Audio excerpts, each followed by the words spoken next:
Bandwidth for this podcast is brought to you by CashFly at CACHEFLY.com.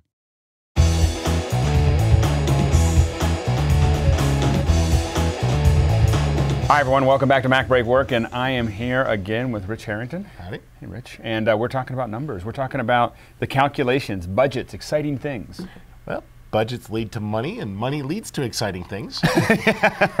So, Well, and the thing is that it is so important when you're figuring this out, whether it's a client that wants to know the numbers or not, it's important that you know the numbers. Yeah. And the issue is you don't really know what the numbers are until you throw it into a spreadsheet. Yeah, and so, we try to do line item budgets internally for every project. A lot of people do Bonsop type budgeting, bag of napkins, seat of pants. Right. And that doesn't go very far. They're like, yeah. I wonder, it's like a betting game. Like, maybe if I say 10,000, they'll say okay. Right, right. And then we end up with a lot of disappointed people, either us or them, are disappointed with the result. And so you do that line item budget so you know how much it's going to cost for the project. And along the way, you might have to offer some discounts, but you want to know what the project should cost. Right. So we've done that here. We've got a start of a budget here, a production budget, but it could be for anybody's budget. We just put in a few categories. We have a quantity and a rate. And one of the things I wanted to do was have a discount column because clients always ask for discounts. Right. So what we could do is we could select that, and under the format inspector, we said, well, it goes from 0 to 1 in increments of 0.01. So if you format that as percentage, it's basically saying from 0 to 100%. Right. We'd never give a 100% discount, but you have it in case you had to. Well, actually, maybe you had to throw one thing in for free, like, oh, I'm not going to charge you for the DVD. Right. So now we've got all that, and we want to set up a basic formula. So, we've already applied that formatting. We'll say reuse that on all these other cells. We drag that down, and the formatting repeats. Right.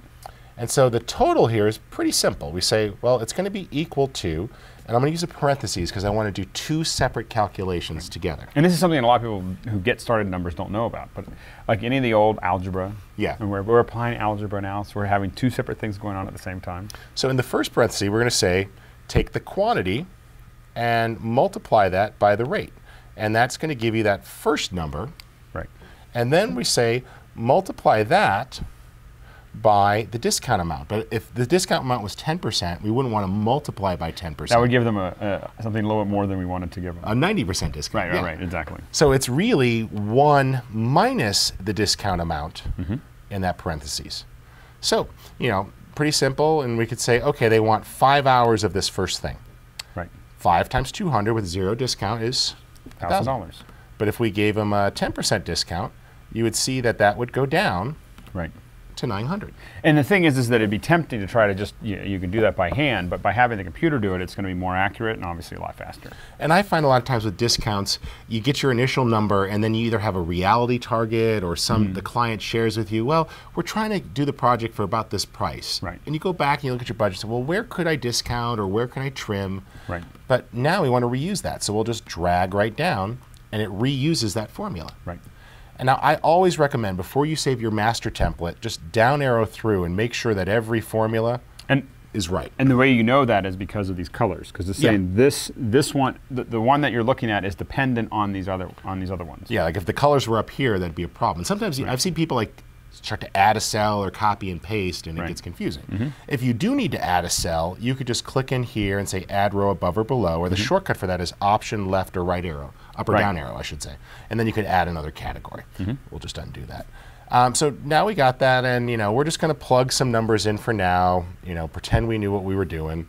6 we would never do this. We would never do this in the real world. No, it would all be real math. Calculating, yes. And so we're at $5,890, but we know the client is only got $5,800 maybe to spend, or $5,000 to spend. Say 5,000, yeah. So we'll go ahead and we'll start to drive these numbers down. So as we see there, oh, okay, if I start to apply a 10% discount across the board, how far am I going to have to go before we hit our magic number that the client wants to hit?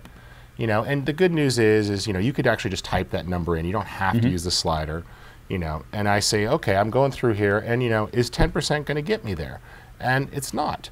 So then I have to decide, well, am I comfortable giving more than that? But either way, you got the total number, and now you want to present to your client. And even if you're, and the main thing is that with that discount, you want to by doing it, this may seem manual, like you could just change the numbers. Yeah. But this really gives you in your head when you're trying to figure out what your margins are. And let's say you're targeting 35% margins or 50% margins or 40% margins.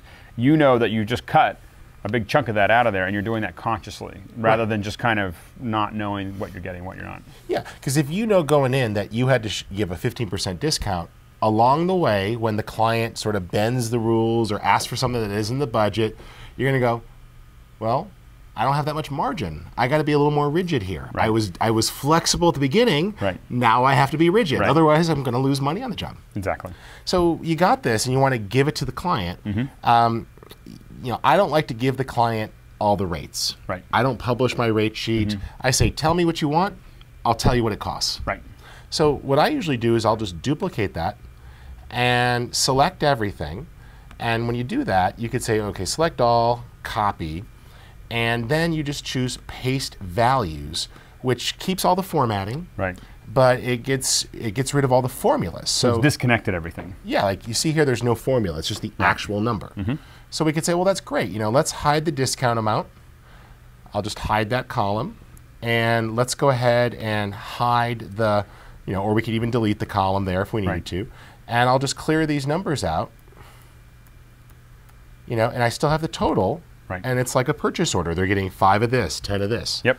You know, and over here you can keep note of your actuals, but the same thing. If you've got a column you don't want, you just hide that. Which is a great feature, by the way. I didn't know that existed before we were talking about it. So yeah, it's, just a nice way to clean up. Absolutely. And so then I could print that out as a PDF, send it to the client. Right. And I still have this other version, and when we call up and we have to talk it through, then I'm able to say, well, we did this and we did this for you, and here's how we reached that. Right. But you don't have to sort of tip your hat. Yep. Very good. Yeah. Thanks, Rich. Sure. Where can people find more of this from you? We got lots of stuff. We did the official Apple Training Series book on iWork, and just do a search on Red Pixel on the web. There's a lot of other tutorials. Fantastic. And thank you for watching Mac Break Work.